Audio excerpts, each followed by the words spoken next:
वसुदेवसुतं देवं कंसचाणूरमर्दनं देवकी परमानन्दं कृष्णं वन्दे जगद्गुरुम्। અર્જુનના વિષાદ યોગ સામે ભગવાનનો સાંખ્ય યોગ આપણે જોઈએ છીએ. શ્રીમદ ભગવદ્ ગીતા એ વાત પ્રતિપાદિત કરવા માંગે છે કે આ દુનિયાનો પ્રત્યેક માણસ શોકાતુર છે, સંસાર દુઃખમય છે. મુક્તિ થવા માટે સમ્યક જ્ઞાન માણસને નિતાંત જરૂરી છે. સાંખ્ય જ્ઞાન માણસને જોઈએ જ.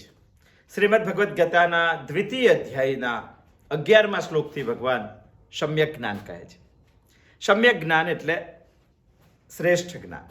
શ્રેષ્ઠ જ્ઞાન એટલે સત્યનું જ્ઞાન. સત્યનું જ્ઞાન એટલે આત્માનું જ્ઞાન.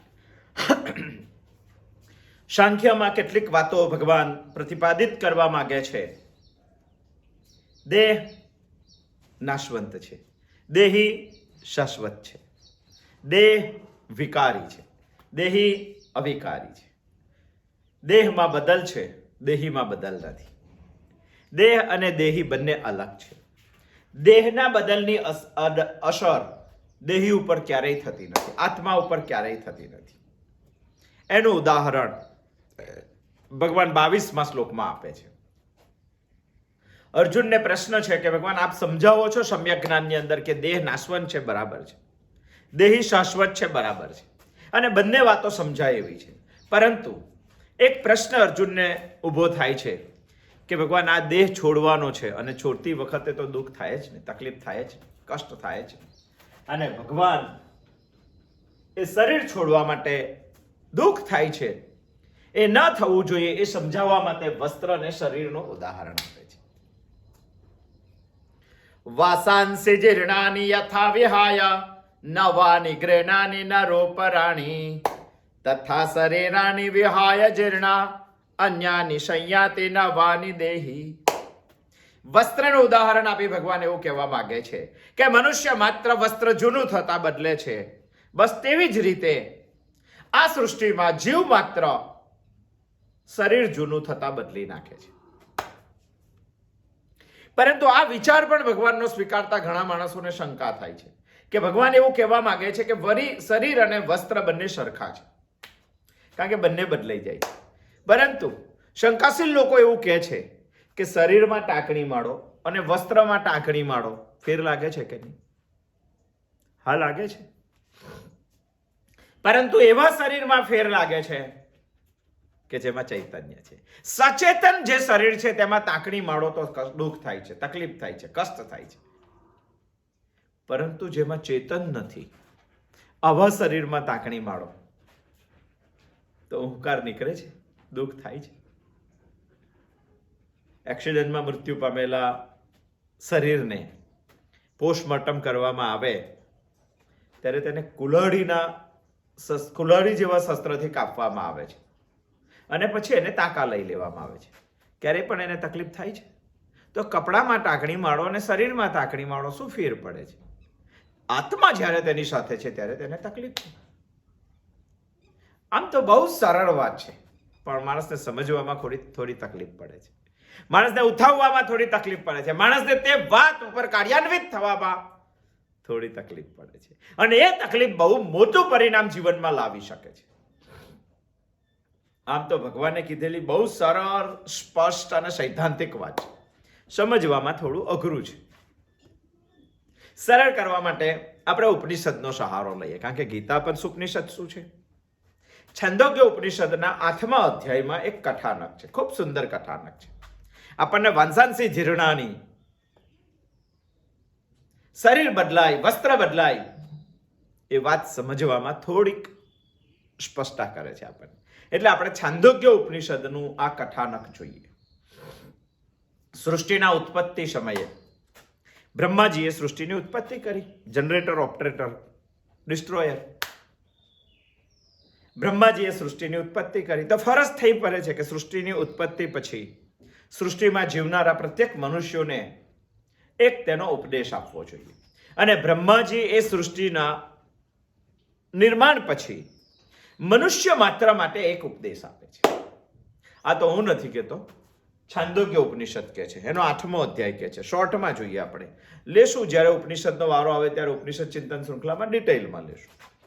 અત્યારે તો આપણે વાંસાંસી જીર્ણાની યથા વિહાય સમજવું છે, અને સમજવા માટે આ કથાનકને લઈએ છીએ. ભગવાનનો આ શ્લોક કહેવા પાછળનો એક જ ઉદ્દેશ છે અર્જુનને, કે વસ્ત્ર જૂનું થાય એમ શરીર જૂનું થાય તો બદલાય છે, પણ શરીર બદલાય તો આત્માને કોઈ ફેર પડતો નથી. શરીર અને આત્મા અલગ છે, એક નથી. આટલી વાત સમજાઈ જાય તો માણસને આત્મજ્ઞાન થયું સમજો. પણ આટલી વાત પણ માણસને સમજવામાં બહુ તકલીફ પડે છે, કારણ કે વર્ષોનો અધ્યાસ છે, વર્ષોનો ભ્રાંતિ માણસને ઘૂસેલી છે કે હું એટલે આત્મા નહીં, હું એટલે શરીર, અને હું એટલે શરીર ઘણા બધા અનિષ્ટો લઈને આવે છે, અને છતાં પણ માણસ તેને પોતાની દ્રઢ માન્યતા સમજી બેઠેલો છે. એમાંથી કાઢવા માટે જ ભગવાન 22મો શ્લોક કહે છે.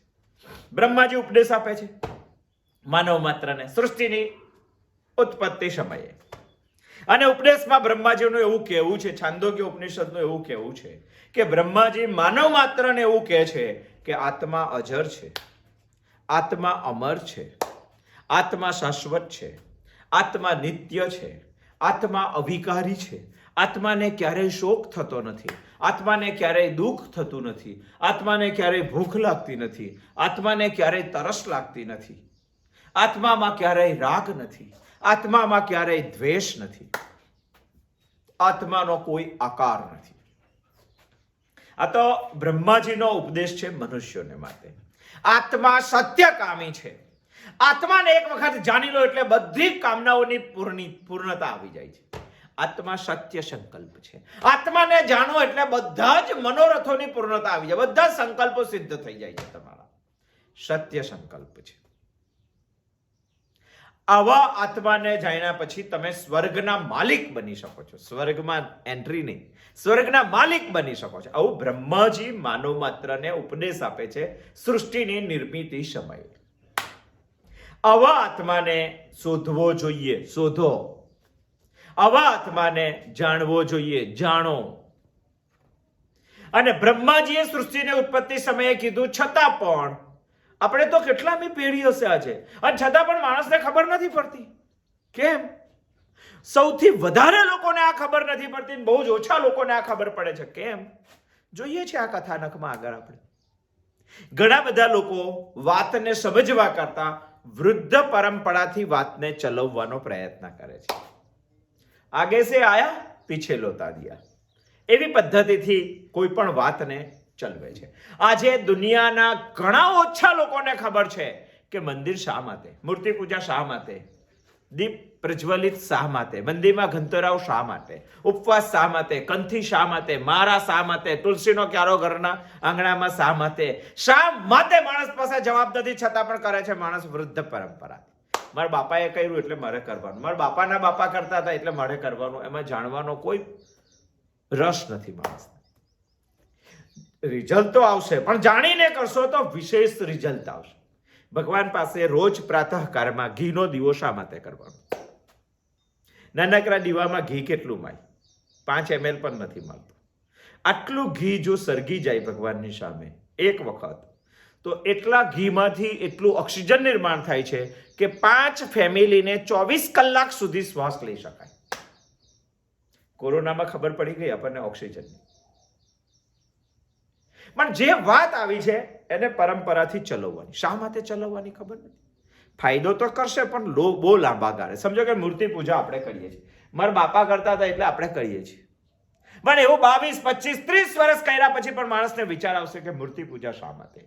ભગવાન માટે કૃતજ્ઞતા, ભગવાનને યાદ કરવાના. ભગવાન ક્યાં છે? ભગવાન કેવા છે? ભગવાન મારા માટે શું કરે છે? મારો ભગવાનના માટે શું રોલ છે? આવા પ્રશ્નો થશે માણસને, અને જે દિવસે પ્રશ્ન થશે તે દિવસે સમજણની નજીક જશે, માણસ સમ્યક જ્ઞાનની નજીક જશે. એટલે વૃદ્ધ પરંપરા પણ, પૂજાપાઠ પણ આપણને ફાયદો તો કરાવે જ છે. બ્રહ્માજીએ તો સૃષ્ટિની નિર્મિતિ સમયે આત્મા જ્ઞાનનો એક ઉપદેશ માનવ માત્રને આપ્યો. હવે માનવ માત્રમાં 2 પ્રકારના લોકો હતા, એક દેવ અને એક દાનવ. બંને પ્રજાપતિની ઉત્પત્તિ હતી અને બંને આમ જોઈએ તો ભાઈઓ જ છે, છતાં બંનેની વિચારધારાઓ 63ના આંકડા જેવી છે. છગડો આમ જાય, તગરો 36ના વિચારધારા જેવી છે. તગરો આમ જાય ને છગડો આમ જાય. બંનેની ઉત્તર દક્ષિણ વિચારધારા છે અને હંમેશા વર્ષોથી પુરાણ કાળથી દેવ અને દાનવના યુદ્ધની વાતો આપણને ખબર છે. યુદ્ધ થાય, હાર જીત થાય, જીતે તે ખુશ થાય, હારે તે દુઃખી થાય. એકવાર આમની જીત, એકવાર આમની જીત. દરેકની ભાગ એકવાર દુઃખ, દરેકની ભાગ એકવાર સુખ, દરેકની ભાગ એકવાર રાગ, દરેકની ભાગ એકવાર દ્વેષ. આ બધું આવ્યા જ કરે ને આ બધું ચિંતાનું કારણ છે, આ બધું શોકનું કારણ છે, આ બધું દુઃખનું કારણ છે. અને દેવો અને દાનવો એક દિવસ વિચાર કર્યો કે આપણે સૃષ્ટિની ઉત્પત્તિ સમયે જે બ્રહ્માજીએ ઉપદેશ આપ્યો એને શોધવો જોઈએ, એને જાણવો જોઈએ. કારણ કે આવી હરજીત, આવો રાગ દ્વેષ, આવું સુખ દુઃખ આપણે ક્યાં સુધી ચલાવશું? આવી ચિંતાઓ આપણે ક્યાં સુધી? આપણે પણ શાશ્વત સુખ જોઈએ છે, આપણે પણ સ્વર્ગના માલિક બનવું છે, આપણે પણ અજર થવું છે, આપણે પણ અમર થવું છે. અને આ જો થવું હોય તો બ્રહ્માના ઉપદેશને આપણે સમજવો જોઈએ. બંનેની મીટિંગ થઈ, સમૂહ ચર્ચા ચાલી કે ભાઈ બ્રહ્માના ઉપદેશને આપણે સમજીએ કેવી રીતે, શું આવે ચાલો. અને બંનેની ચર્ચાના અંતે એક વાત નક્કી થયું કે જો આપણને સમજ ના પડે તો જેને ઉપદેશ આપ્યો છે તેને જઈને પૂછીએ. અને બધા જ લોકો બ્રહ્માજી પાસે જવા તૈયાર થયા. પરંતુ કોઈ સુજ્ઞ લોકોએ કીધું કે ભાઈ બધા લોકોનો સમય બગાડવો, ખોટી ખેંચતાણ થાય, બ્રહ્માજીનો પણ સમય બગડે, એના કરતા આપણા 2-3 પ્રતિનિધિ નક્કી કરો અને પ્રતિનિધિ જાય, ઉપદેશ સમજીને આવે અને આપણને ઉપદેશ સમજાવે. બધાએ સર્વાનુમતે નક્કી કર્યું કે આવું આપણે કરીએ. ઇલેક્શન થયું. ઇલેક્શનમાં નક્કી થયું કે દેવો તરફથી ઇન્દ્ર જાય અને દાનવો તરફથી વિરોચન જાય. જેમ ઇન્દ્ર દેવોનો રાજા છે તેમ વિરોચન પણ દાનવોમાં મુખ્ય છે. આપણને જાણીને આશ્ચર્ય થશે કે વિરોચન પ્રહલાદનો પુત્ર હતો. દાનવોમાં શ્રેષ્ઠ. આમ તો પ્રહલાદ દાનવ કુળમાં જ હતો, પણ દેવને પણ શરમાવે તેવું કામ પ્રહલાદે કરેલું હતું. પરંતુ કહેવાય છે કે ત્રીજી પેઢીએ ગુણો સંક્રાંત થાય છે અને ત્રીજી પેઢીએ ગુણો સંક્રાંત થાય છે તો પ્રહલાદના પિતા હિરણ્યકશપુના ગુણો પ્રહલાદને છોડીને પ્રહલાદના પિતા હિરણ્યકશપુ,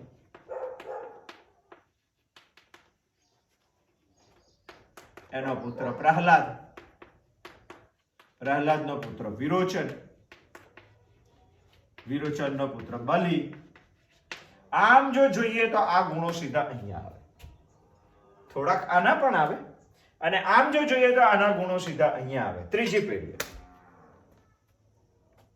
વિરોચન દાનવોનો રાજા અને ઇન્દ્ર દેવોનો રાજા. અને બંનેને સર્વાનુમતે નક્કી કરે કે આ બ્રહ્માજી પાસે જઈને પૂછી આવો કે શું છે આત્મજ્ઞાન. તમે જે કહેતા હતા એમાં સાચું શું છે?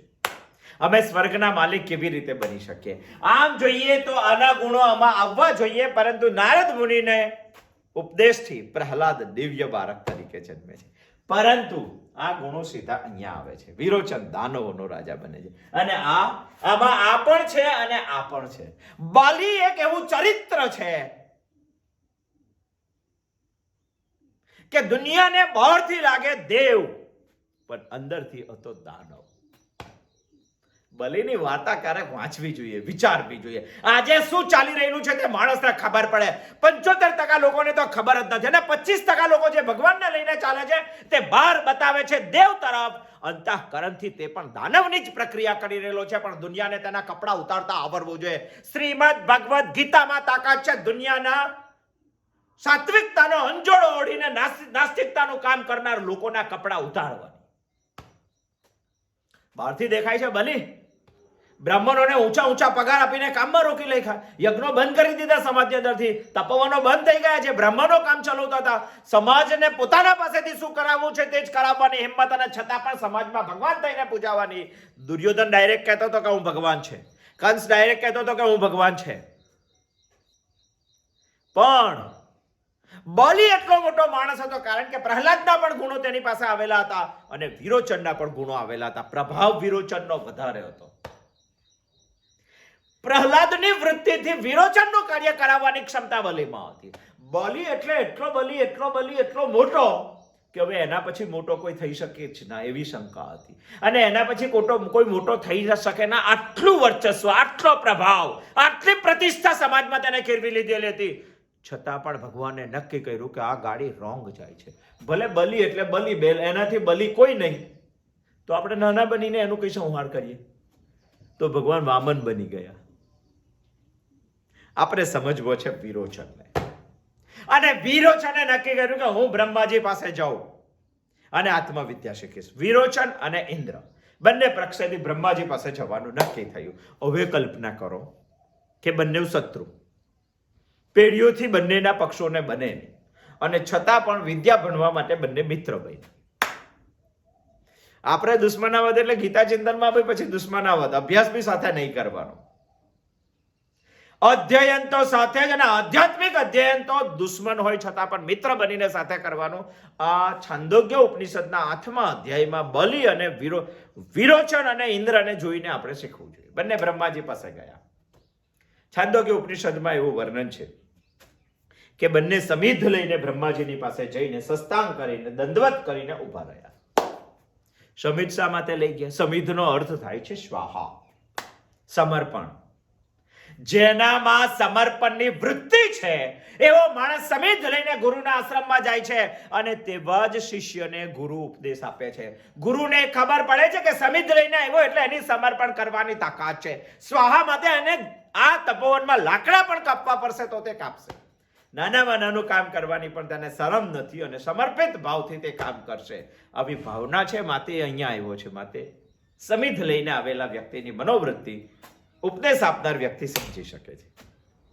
બંને જણ સમિધ લઈને જાય છે, દંડવત કરે છે, બ્રહ્માજીની સામે નમસ્કાર કરીને ઉભા રહે છે. બ્રહ્માજી આંખોના ઈશારાથી બંનેનું સ્વાગત કરે છે, રોકાવાનું કહે છે. આંખોના ઈશારાથી, એક પણ શબ્દ બોલતા નથી. આ બંને પણ રાજા હતા, એક દાનવોનો ને એક દેવોનો. બંને સમજી ગયા કે બ્રહ્માજી શું કરે છે, અને બ્રહ્માજીની જે પાઠશાળા ચાલતી હશે, બ્રહ્માજીનું જે અધ્યયન કાર્ય ચાલતું હશે, તેમાં રોકાય છે તો કેટલા દિવસ સુધી? બ્રહ્માજી એમને પૂછતા પણ નથી કે તમે શા માટે આવ્યા છો. 32 વર્ષ પછી બ્રહ્માજી તેમને બોલાવે છે. 1 2 3 4 નહીં, 32 વર્ષ. અને 32 વર્ષ પછી બ્રહ્માજી એમને પૂછે છે કે બોલો, કેમ પ્રયોજનમ, શું પ્રયોજન છે તમારું અહીંયા આવવાનું? તો 32 વર્ષ સુધી શું કર્યું? અરે દુનિયાને કોઈ, બ્રહ્માજીને ખબર જ હતી કે આ લોકો મારી પાસે શાશ્વત સુખની વાત લેવા માટે આવ્યા છે, અને શાશ્વત સુખ આત્મજ્ઞાન વગર શક્ય નથી. અને આત્મજ્ઞાન મેળવવા માટે 3 વાતો માણસ પાસે જોઈએ, અને તે નિર્માણ થાય તો જ આત્મજ્ઞાન જેવું જ્ઞાન માણસ પ્રાપ્ત કરવાને પાત્ર બને છે, નહીં તો નહીં. ગુરુના આશ્રમમાં એક શિષ્ય જાય કે મને આત્મજ્ઞાન જોઈએ છે, ગુરુ એવું કે એક ગાય લઈ જાય ને 1000 ગાય થાય તારે પાછો આવજે. સમયનું બલિદાન આપવું પડે છે માણસને, આમને આમ કશું થતું નથી. અને તે બલિ અને વિરોચન, તે વિરોચન અને ઇન્દ્ર 32 વર્ષ સુધી આશ્રમમાં રોકાય છે. શું શીખા છે 32 વર્ષમાં? 32 વર્ષની અંદર બ્રહ્મચર્ય. આ બ્રહ્મચર્ય એટલે સ્ત્રી પુરુષના સંબંધ પૂરતું નથી, એનાથી કોઈ વિશેષ વાત છે. માણસને ખબર પડવી જોઈએ. સહજાવસ્થા અને સમૂહ જીવન, સહજીવન, આ 3 વાતો માણસે શીખવી જ પડે. અને એ 3 વાતો આજે દુનિયાની કોઈ શાળામાં આપવામાં આવતી નથી. એના માટે તો વૈદિક કાળના તપોવનો ઉભા થવા જોઈએ. મારો બાળક તો આજે 10 થી 5 સ્કૂલે રેગ્યુલર જાય છે. અરે જે માણસ આ દેશનો રાજા નહીં, આ દુનિયાનો રાજા નહીં, સ્વર્ગના રાજાને પણ સાચી વિદ્યા જીવનની અંદર પ્રાપ્ત કરવી હોય તો 32 વર્ષ સુધી બ્રહ્માજી જેવા તપોવનની અંદર તેને પ્રવેશ કરવો પડે છે. અને મારો બાળક તો 10 થી 5 માં બધું ભણીને આવે છે. અરે શું ખાક ભણીને આવે છે, શું બનશે બની. મારે એસએસસી બનાવો, મારે એચએસસી બનાવો, મારે એન્જિનિયર બનાવો, મારે કલેક્ટર બનાવો, મારે સોલિસિટર બનાવો, મારે ડોક્ટર. અરે આખરે તો માણસ નોકર જ બનવાનો છે. અને નોકર બનાવવાનું જ શિક્ષણ જો માણસને લેવાનું હોય તો ભારત આઝાદ થયા પછી આજે પણ ભારત ગુલામ જ છે. 32 વર્ષ પછી બ્રહ્માજી ઇન્દ્ર અને વિરોચનને પૂછે છે કે કિમ પ્રયોજનમ તવ આગમનમ, શા માટે આપ આવ્યા છો? કોઈ ગાંડો ગને? પણ આધ્યાત્મિક જ્ઞાનની અંદર આ વાત નિતાંત જરૂરિયાત છે માણસને. અને સામે જવાબ આપે છે ઇન્દ્ર અને વિરોચન બંને કે પ્રભુ આપનું સૃષ્ટિ નિર્મિત વખતનો એક ઉપદેશ હતો. આત્મા અજર છે, આત્મા અમર છે, આત્મા શાશ્વત છે, આત્મા નિત્ય છે. આત્મા સત્યકામી છે, આત્મા સત્ય સંકલ્પી છે. આત્માને જાણવાથી સ્વર્ગના માલિક બની શકાય છે. આવું આપણે કીધું હતું. અમે આત્માને શોધવા આવ્યા છે, આત્માને જાણવા આવ્યા છે. બ્રહ્માજી એક નાનકડો ઉપદેશ આપે છે અને નાનકડા ઉપદેશમાં બ્રહ્માજી એવું કહે છે બંને જણને. બ્રહ્માજીને એ જ કહેવું છે, વાસાંસે જીર્ણાની યથા વિહાય નવાની ગૃણાની નરો પરાણી તથા શરીરાની વિહાય જીર્ણાન અન્યાની સંયાતે નવાની દેહી. પણ જુદા અર્થમાં કહે છે બ્રહ્માજી. શું કહે છે બ્રહ્માજી? એક પાણીનો કુંડો લો, એમાં તમે જુઓ પ્રતિબિંબ દેખાશે. જે જોનાર છે તે આત્મા છે. બસ આટલું એક શોર્ટ અને સ્વીટ વાક્ય કહે છે. બંને જણ બહાર નીકળે છે, ચર્ચા કરે છે, વિચારણા કરે છે કે બ્રહ્માજી શું કહેવા માંગે છે. વિરોચન સમજે છે. બંને જણે પાણીનો કુંડો લીધો, પાણી લીધું. વિરોચન અને ઇન્દ્રએ બંનેએ જોયું, પોતાનું જ પ્રતિબિંબ દેખાયું. પોતાના પ્રતિબિંબમાં પોતાની આંખો દેખાય, આંખોમાં એમને પોતાનો ચહેરો દેખાયો. એટલે વિરોચને એક વાત દ્રઢ માની લીધી કે આ શરીર એટલે આત્મા છે. ઇન્દ્ર કે એવું ના હોય, આવું મને લાગતું નથી, કારણ કે શરીર તો નાશવંત છે. તો ચાલો ફરી પૂછીએ. તો ફરી પૂછવા ગયા. ફરી બ્રહ્માજી એક નાનકડો ઉપદેશ આપ્યો કે સર્વમાં જે દેખાય તે બ્રહ્મ છે. ફરી પાછા બહાર આવ્યા. પાણીના કુંડામાં જોયું, નદીમાં જોયું, તળાવમાં જોયું, કુવામાં જોયું, જ્યાં જ્યાં પાણી હતું અરીસામાં જોયું. અરીસો તે કાળમાં નહીં હોય એટલે પાણીના કુંડાની કલ્પના ચાંદોગ્ય ઉપનિષદમાં બ્રહ્માજીએ આપેલી છે. અને બધી જ જગ્યાએ એમને પ્રતિબિંબ દેખાયું. અને એ પ્રતિબિંબમાં ત્યાર પછી ઇન્દ્રએ વિરોચન સામે જોયું, વિરોચને ઇન્દ્ર સામે જોયું. વિરોચનની આંખમાં ઇન્દ્ર દેખાય, ઇન્દ્રની આંખમાં વિરોચન દેખાય. દ્રઢપણે માન્ય કર્યું કે આપણી આંખમાં જે દેખાય તે જ આત્મા, તો આ શરીર જ આત્મા છે એવું માનવું જોઈએ. ઇન્દ્ર કે હજુ પ્રશ્ન છે. બ્રહ્માજીને એવું લાગ્યું કે આમાં કઈ ગરબડ છે, એટલે બંને જણને ફરી બોલાવે છે અને ફરી પાછા કહે છે કે ભાઈ આમાં શું દેખાય છે. ત્યારે ઇન્દ્રએ કીધું કે ભાઈ પાણીના સ્વચ્છ પાણી લો અને કુંડામાં તમે જુઓ અને જોતી વખતે જરા શણગાર સજી લો. બંને જણ ગયા, શણગાર સજીને જુએ છે તો એ જ પ્રતિબિંબ દેખાય છે. મગજમાં એક જ વાત બંને જણ નક્કી કરીને ગયા હતા કે આપણે સ્વર્ગના માલિક બનવું છે. માટે વિદ્યા તમને સ્પર્શ કરતી નથી. ઇન્દ્ર કહેવા શું માગે છે અને એમને સમજાય છે શું? કારણ કે સ્વર્ગના માલિકની એક જોખું એમના મગજમાં ચડેલું હતું અને માટે બંનેને વાત સમજાતી નથી. બહાર આવે છે. વિરોચને એક વાત નક્કી કરી લીધી કે વારે વારે બ્રહ્માજીને ના પૂછાય. બ્રહ્માજીનું કહેવું એક જ છે ને, એ મતલબ હું સમજી ગયો છું. હવે મારે મારા ગ્રુપને જઈને કહેવું જોઈએ કે ભાઈ શરીર એટલે જ આત્મા છે. દેહાત્માવાદી, દેહાભિમાની. અને વિરોચન તો પોતાના ગ્રુપ પાસે ઉત્સાહથી જાય છે અને જઈને એક વાત બતાવે છે કે ભાઈ બ્રહ્માજીને ત્રણ વાર પૂછ્યું ને ત્રણેય વાર બ્રહ્માજીનો ઉપદેશ હતો કે તમારી આંખમાં જે દેખાય તે આત્મા છે. તો તમારી આંખમાં હું દેખાઉં, મારી આંખમાં તમે દેખાવ છો અને આવી રીતે દેખાઈએ છીએ તો શરીર આપણું આત્મા છે. અને તે દિવસથી દાનવોની પ્રજાએ નક્કી કર્યું કે બરાબર છે, દાન બંધ કરો, મનનું દમન બંધ કરો અને શરીર જ આત્મા છે તો શરીરની પૂજા શરૂ કરો. એને પરફ્યુમ લગાવો, એને મેકઅપ કરો, એના વાર કરો, એનું બધું શરીરનું કરો. શરીર જ આત્મા છે, બીજું કઈ નહીં. અને આખી દુનિયા બ્રહ્માજીએ કીધેલા ઉપદેશ પરથી વિરોચને કાઢેલા અર્થ પ્રમાણે આખી દુનિયા ચાલવા લાગી. આપણા મગજમાં એવી એક કલ્પના છે કે દેવ અને દાનવ તો પુરાણ કાળમાં થઈ ગયા, આજે ક્યાં છે ને પૌરાણિક વાર્તા શું કરો છો? અરે પુરાણ એટલે આજે પણ નવું જ છે અને આજે પણ તે એ જ વાત કહેવા માંગે છે. શું કહેવા માંગે છે? આજે પણ દાનવો છે. દુનિયામાં 90% લોકો દાનવો છે. 90%. કેવી રીતે? હું તો ઉપનિષદના સંદર્ભમાં કહું છું. ઉપનિષદ એવું કહે છે કે વિરોચનના પક્ષમાં પક્ષ મોટો થયો, એનો સંપ્રદાય મોટો વધવા લાગ્યો કારણ કે દેહની પૂજા સમજાવવા લાગ્યો. અને આજે દુનિયામાં દેહની પૂજા કરવા વાળા 90% લોકો છે. 90%. બધા જ બહિર્મુખી લોકો છે. અને ઇન્દ્ર અંતર્મુખી વિચારવા વાળો હતો અને વિરોચન બહિર્મુખી વિચારવા વાળો હતો. માટે વિરોચને જે બ્રહ્માજીએ કીધું તેને બહાર જોવાની શરૂઆત કરવા લાગ્યો અને દુનિયા પણ આજે બહિર્મુખી છે. બહાર શોધીએ છીએ આપણે ભગવાનને, બહાર શોધીએ છીએ આપણે આત્માને, શરીર શોધીએ છીએ, શરીરને માનીએ છીએ આપણે આત્મા, અને આખી દાનવ પ્રજા તેના ઉપર ચાલવા માંડી. તેનો મોટો સંપ્રદાય થયો. દુનિયાના 90% લોકો વિરોચનને અનુસરવા લાગ્યા, અને જે વિરોચનને આજે પણ અનુસરે છે એને શું કહેવાય તે મને ખબર નથી. આપણે સમજી લેવું જોઈએ. વાસાંસી જીર્ણાની યથા વિહાય નવાની ગ્રેણાની નરોપરાની તથા શરીરાની વિહાય જીર્ણાન અન્યાની સંયાતિ નવાની દેહી. સૃષ્ટિની ઉત્પત્તિ સમયે કીધું ભગવાને તો 5000 વર્ષ પહેલા આપણને કહી દીધું છે કે આ એ જ છે, કાઢીને મૂકી દેવાનું, સળગાવી દેવાનું, દાટી દેવાનું, જૂનું થાય એટલે. અને તું શું કરે છે તે વિચાર. સવારે ઉઠીને રાત્રે સૂઈ જાય ત્યાં સુધીની માણસે ડાયરી લખવી જોઈએ.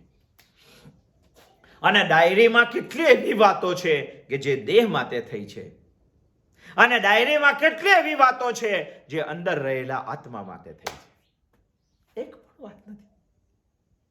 હવે હું ઇન્દ્ર સાથે છું કે વિરોચન સાથે છું? સરવૈયું કરવું જોઈએ. માણસે સવારે ઉઠીને પ્રાતઃકાળમાં માણસ શું કરે છે, અને અરે નોકરી કરે છે તો પણ દેહ માટે, અને ભણે છે તો પણ દેહ માટે. 25 વર્ષ સુધી સ્કૂલોમાં જઈને જો માણસ ફી આપીને ભણતો હોય અને દેહ માટે જ ભણતો હોય તો વિરોચનની જ ઓલાદ ગણાય. શું જાણવું છે આપણે? શું જાણવું છે? ઇન્દ્ર પણ વિચાર કરે છે કે શું કરવું જોઈએ. વિરોચનને સાંભળવા વાળી પ્રજા જડવાળી બની ગઈ. નથી વિચાર એમને કશો. મર્દાની પણ પૂજા કરવા લાગ્યા આ લોકો. મર્દાની પણ પૂજા કરવા વધી ગયો સંપ્રદાય. ઇન્દ્રએ આ ના કર્યું.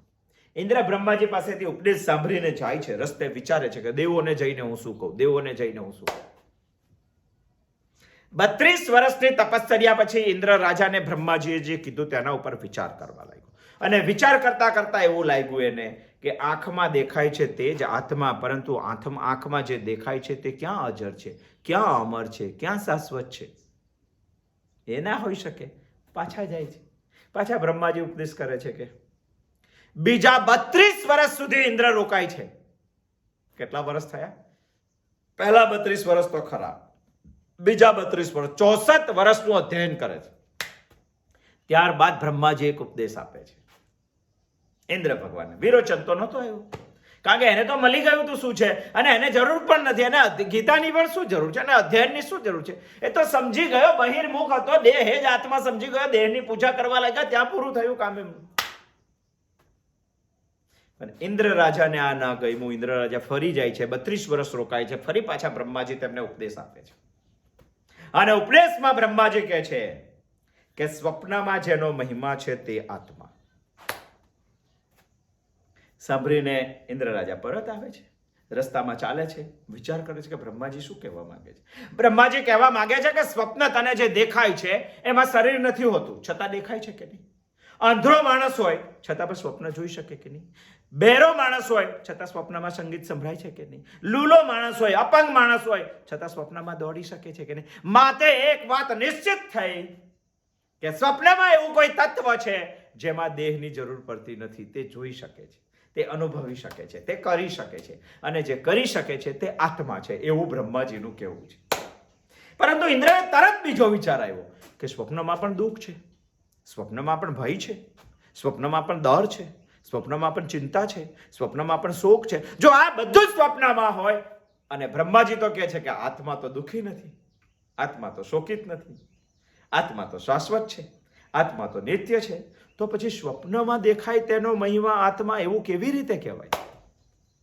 ફરી પાછા પરત જાય છે. બ્રહ્માજી પાછા કહે છે કે રોકો. ત્રીજી વખત 32 વર્ષ ઇન્દ્ર ભગવાન રોકાય છે. આ હું નથી કહેતો, આ તો છાંદોગ્ય ઉપનિષદનો 8મો અધ્યાય કહે છે, વાંસાંસી જીર્ણાની સમજાવવા માટે. અને ફરી પાછા 32 એટલે 66 વર્ષ સુધી રોકાય છે. અને 96 વર્ષ સુધી રોકાય છે. અને 96 વર્ષ પછી બ્રહ્માજી ફરી પાછો ઉપદેશ આપે છે. અને ઉપદેશમાં બ્રહ્માજી કહે છે કે આત્મા એટલે ન સમજાયું, ચાલો ફરી પાછો કહું. અને ત્રીજી વખત બ્રહ્માજી ઇન્દ્ર ભગવાનને કહે છે કે સુષુપ્તિમાં સ્વપ્ન નથી અને રહે છે તે આત્મા સમજ. આપણે ઊંઘી જોઈએ ત્યારે સ્વપ્ન ના હોય છતાં બી કંઈક તો હોય ને ચૈતન્ય, આપણા શ્વાસ તો ચાલે છે. તે આત્મા સમજ આવું કહેવા માંગે. ઇન્દ્ર રાજાએ તો ઉપદેશ સાંભળ્યો, અને બહુ મોટા માણસોની બહુ લાંબી વાત ના હોય, શોર્ટ કોડવર્ડમાં વાત હોય. અને બ્રહ્માજીએ કહી દીધું એટલે ઇન્દ્ર ભગવાન તો સાંભળીને ચાલ્યા. રસ્તે જતા જતા વિચાર કરવા લાગ્યા કે ભાઈ સુષુપ્તિમાં સ્વપ્ન નથી, અને છતાં પણ જે છે તે આત્મા છે. અને બ્રહ્માજીએ કીધેલી એ વાત ઇન્દ્ર ભગવાન વિચારતા વિચારતા જ્યારે દેવો પાસે જતા હતા ત્યારે રસ્તામાં વિચારવા લાગ્યા કે જઈને મને દેવો પૂછશે, અને પૂછશે ત્યારે હું આ કહી દઈશ, હું આ કહી દઈશ ત્યારે એમની પેઢીઓ ક્યાં જઈને અટકશે. એવું વિચારતા વિચારતા ઇન્દ્ર ભગવાન એવો વિચાર કર્યો કે સુષુપ્તિમાં સ્વપ્ન વગર પણ જે છે તે આત્મા છે. એ વાત તો સાચી, પરંતુ જો સુષુપ્તિમાં તો માણસ સુષુપ્ત હોય, કશું ભાન હોતું નથી, પથ્થર જેવો માણસ હોય છે. સ્વપ્ન ના હોય ને સુષુપ્તિ હોય તો શું હોય છે? અને પથ્થર જેવું આત્મજ્ઞાન હોય તો આપણે નથી જોવું. એ તો જળવાદી વિચાર કહેવાય. ફરી પાછા બ્રહ્માજી પાસે જાય છે, અને ફરી પાછા બ્રહ્માજી પાસે કઈ જઈને કહે છે કે પ્રભુ મને સમજાયું નહીં. બ્રહ્માજી કે બીજું રોકાવું. બીજા 5 વર્ષ ઇન્દ્ર ભગવાન રોકાય છે. 105 વર્ષ ટોટલ થયા, અને 105 વર્ષ પછી ઇન્દ્ર ભગવાન તેના ઉપર, બ્રહ્માજી તેના ઇન્દ્ર ભગવાન ઉપર તેજ જુએ છે, તેની લાયકાત જુએ છે. અને 101માં વર્ષે બ્રહ્માજી ઇન્દ્ર ભગવાનને ઉપદેશ આપે છે, ઇન્દ્ર રાજાને ઉપદેશ આપે છે કે આત્મા દેહથી જુદો છે. આત્મા એટલે દેહ નથી, અને હું દેહ નથી, હું આત્મા છું. બ્રહ્માજીએ સ્પષ્ટ ભાષામાં કીધું કે તું દેહ નથી, તું ઉત્તમ પુરુષ છે, તું પુરુષોત્તમ છે. અને એ જ વાત શ્રીમદ ભગવદ્ ગીતા આપણને 15મા અધ્યાય કહેશે. 20 વર્ષ પછી આપણે જોશું. તું દેહ નથી, તું ઉત્તમ પુરુષ છે, તું પુરુષોત્તમ છે. જે દેહાભિમાની છે, આ દેહમાં જે આત્માને શોધે છે, એને રાગ અને દ્વેષ છે, એને સુખ અને દુઃખ છે, એને માન અને અપમાન છે, એને કર્તૃત્વ અને ભોક્તૃત્વ, આ બધું જ જે દેહને આત્મા માને છે તેને છે. અને હું કહું છું બ્રહ્માજી કે દેહ એટલે આત્મા નથી. દેહ અને આત્મા બંને વસ્તુ અલગ છે. દેહની કિંમત નથી, દેહમાં રહેલા દેહીની કિંમત છે. અને દુનિયા જુદું સમજે છે. દુનિયા દેહીને નથી સમજતી, દુનિયા દેહને સમજે છે. અને સમજણ પાડવા માટે જ ભગવાન જે સમય આ શરીરમાંથી ચૈતન્ય લઈ લે છે ત્યારે દેહની 0 કરતા પણ 0 વેલ્યુ છે. કોઈ મૃત્યુ પામ્યું હોય, સવારે 9 વાગે સ્મશાને લઈ જવાનો છે એવો વાયદો કર્યો હોય, અને 11 વાગે તો બધા જ લોકો રૂમાલ લઈને આવે ને એવું પૂછે છે કેટલી વાર છે, કેટલી વાર છે, અને કાઢો જલ્દી, ગંધાશે. કેમ ગંધાશે? આત્મા નથી તેનામાં. અરે આખી જિંદગી માણસે દેહની જ પૂજા કરેલી છે, અને દુનિયા પણ દેહની જ વેલ્યુ સમજે છે, દેહીની નહીં. તમે કોઈ પ્રોપર્ટીનો દસ્તાવેજ કરો તો કોણ સાઇન કરે છે? આ દેહ સાઇન કરે છે. તમારા નામ પર કોઈ પ્રોપર્ટી છે તો માલિક કોણ છે? આધાર કાર્ડ કોનો છે? પાન કાર્ડ કોનો છે? ચૂંટણી કાર્ડ કોનો છે? ગાડી કોણ ચલાવે છે? આ દેહ ચલાવે. અને માથે જ માણસને એવી ભ્રાંતિ છે, એકચ્યુઅલમાં તો ચૈતન્ય વગરના દેહને કહો કે દસ્તાવેજ પર સાઇન કરે, અને દેહ વગરનું ચૈતન્ય આવીને એવું કહે કે આ ઘર મારું છે, તો કોઈ માનશે? આખી દુનિયા એવી ભ્રાંતિમાં છે કે દેહ એટલે જ આત્મા. અને ભગવાન એવું બહુ સ્પષ્ટ ભાષામાં કહે છે કે દેહ અને આત્મા બંને અલગ છે, અને દેહની કોઈ પ્રતિક્રિયાની અસર આત્મા ઉપર પડતી નથી. એના ભ્રમમાં માણસે ના રહેવું જોઈએ. આ બંનેનો સંબંધ એટલે વાસાંસી જીર્ણાની યથા વિહાય નવાની ગ્રહણાની નરોપરાણી તથા શરીરાની વિહાય જીર્ણાન અન્યાની સંયાતિ નવાની દેહી. જાગૃતિ, સ્વપ્ન અને સુષુપ્તિ ત્રણેય ક્રિયાઓ દેહની છે, દેહીની નથી.